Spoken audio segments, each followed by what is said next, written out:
क्यूशम and you watching our channel Maths History. आज history का जो है हम लोग चैप्टर 5 पढ़ने वाले हैं, जिसका 4 लेक्चर खत्म हो चुका है। आज ये 5वां लेक्चर, इसमें हम लोग 2 टॉपिक्स को कवर करने वाले हैं, कलकत्ता साइंस कॉलेज एंड वसु विज्ञान मंदिर।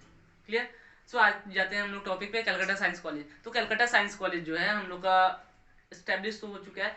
उससे पहले हम लोग एक बात जानते हैं कि यूनिवर्सिटी कॉलेज है साइंस एंड टेक्नोलॉजी का, उसको हम लोग क्या बोलते हैं? राजा बाजार साइंस कॉलेज। राजा बाजार साइंस कॉलेज के नाम से हम लोग जानते हैं, लेकिन ऑफिशियल नाम है क्या उसका? तो उसका ऑफिशियल नाम है रास बिहारी शिक्षा प्रांगण। क्लियर। रास बिहारी शिक्षा प्रांगण उसका ऑफिशियल नेम है। ओके। सो कलकत्ता साइंस कॉलेज क्या होता है? कलकत्ता यूनिवर्सिटी का प्रेजेंटली होता है 14 कैंपस है इन वेस्ट बंगाल। 14 कैंपस है, लेकिन उसमें से होता है एक कैंपस जो होता है, जो कि हम लोग का राजा बाजार साइंस कॉलेज। कलकत्ता में सिर्फ 4 कैंपस है उसका। कलकत्ता में 4 कैंपस है, पूरे वेस्ट बंगाल में कितना है? 14 कैंपस है। तो उन 4 में से होता है एक कैंपस हम लोग का है राजा बाजार साइंस कॉलेज। ये जो है कैंपस, जो हम लोग बार बार बोल रहे हैं, कैंपस का मतलब जानते हो क्या होता है? तो कैंपस जो होता है, मान लो एक स्कूल है या फिर कॉलेज है, उसका होता है एक बिल्डिंग यहाँ पे है, तो एक बिल्डिंग 2 किलोमीटर दूर है। 2 किलोमीटर दूर है, यहाँ पे भी बच्चे पढ़ रहे हैं, वहाँ पे भी बच्चे पढ़ रहे हैं। तीसरा बिल्डिंग उसके 2 किलोमीटर दूर है। तो क्या होगा ना, ये जो होता है नंबर 1, नंबर 2, नंबर 3, एक नाम है कॉलेज का, तो एक ही नाम रहेगा, लेकिन उसका 3 कैंपस हुआ, नंबर 1, नंबर 2, नंबर 3, ऐसे होता है। कैंपस को हम लोग बोलते हैं जहाँ पे मतलब बड़ा बड़ा बिल्डिंग्स होता है, जहाँ पे एजुकेशनल बॉडीज होता है, पढ़ाया जाता है। क्लियर। जहाँ पे पढ़ाया जाता है एंड बड़ा बड़ा बिल्डिंग्स होता है, उन सबको हम लोग कैंपस बोलते हैं। और डिफरेंट कैंपस का नंबर्स दिया जाता है, लेकिन सब एक ही नाम के अंडर होते हैं। क्लियर। तो हम लोग का राजा बाजार साइंस कॉलेज था, वो कैसे बना?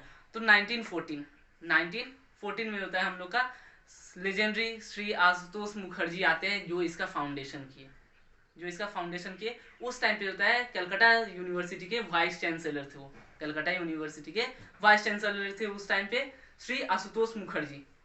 क्लियर।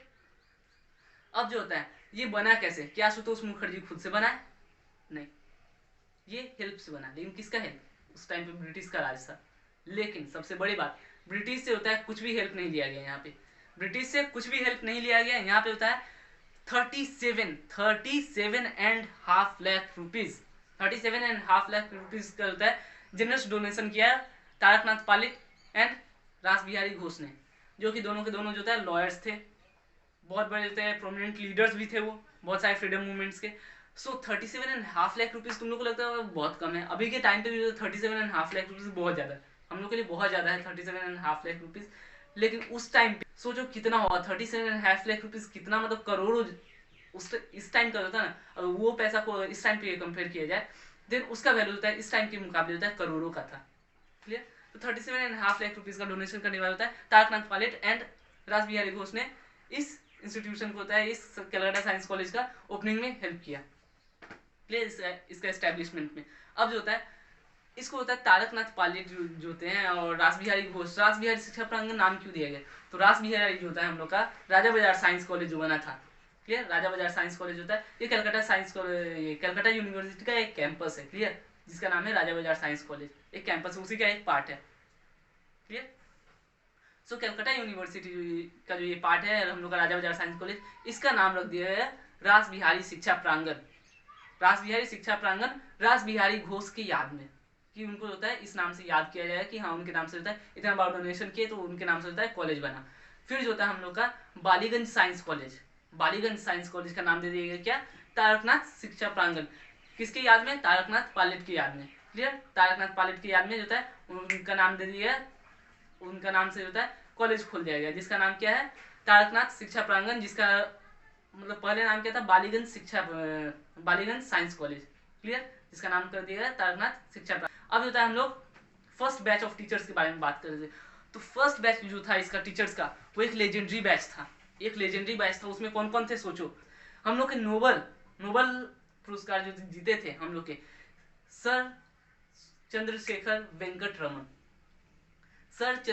वेंकट रमन, यानी कि जिनको हम पॉपुलरली सीवी रमन के नाम से जानते हैं, वो भी उसके टीचर थे।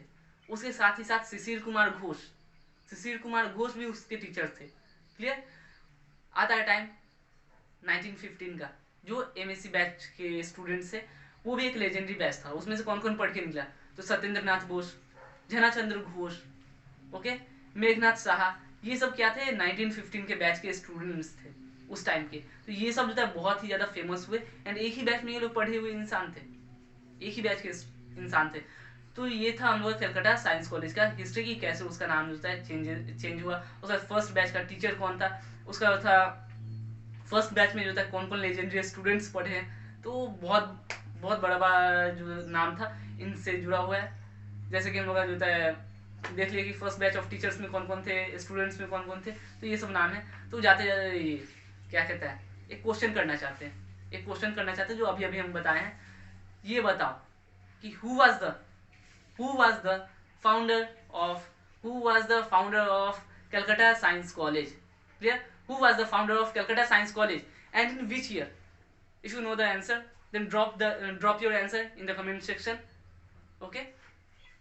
अब आते हैं हम लोग बसु विज्ञान मंदिर पे। क्लियर? बसु विज्ञान मंदिर पे आते हैं। बसु विज्ञान मंदिर को होता है हम लोग बोस इंस्टीट्यूट के नाम से भी जानते हैं। बसु विज्ञान मंदिर को हम लोग बोस इंस्टीट्यूट के नाम से भी जानते हैं। बोस इंस्टीट्यूट जो था 1917 में ओपन हुआ, 1917 में बाय आचार्य जगदीश चंद्र बोस। ओके, आचार्य जगदीश चंद्र बोस उन्होंने जो था ये इंस्टीट्यूट को जैसे ओपन किया, इंस्टीट्यूट जो था हम लोग का बहुत कुछ ऑफर करता था, बहुत सारा फैसिलिटीज ऑफर करता था रिसर्च के लिए, बहुत सारा फैसिलिटीज। कौन कौन से सब्जेक्ट में रिसर्च करने के लिए करता था, तो physics, chemistry, biology, environmental science and many others, बहुत सारे सब्जेक्ट्स को क्या करता था ये, बहुत सारे सब्जेक्ट्स में जो है रिसर्च करने के लिए फैसिलिटीज प्रोवाइड करता था। आचार्य जगदीश चंद्र बोस जो थे सबसे पहले मॉडर्न साइंटिफिक रिसर्च को होता है इंडिया में लेकर के आए, इंडिया में लेकर के आए, मॉडर्न साइंटिफिक रिसर्च को इंडिया में लेकर के आए सबसे पहले आचार्य जगदीश चंद्र बोस। क्लियर? उसके बाद होता है इंडिया में सबसे पहले इंटरडिसिप्लिनरी रिसर्च को इंट्रोड्यूस करने वाले थे हम लोग के आचार्य जगदीश चंद्र बोस।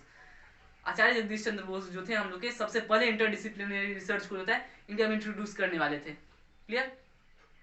सो हम लोग आगे बढ़ते हैं। इसके बाद यूनिवर्सिटी जो होता है हम लोग का बोस इंस्टीट्यूट जो होता है हम लोग का बोस इंस्टीट्यूट का प्रेजेंटली 3 कैंपस है, प्रेजेंटली 3 कैंपस है।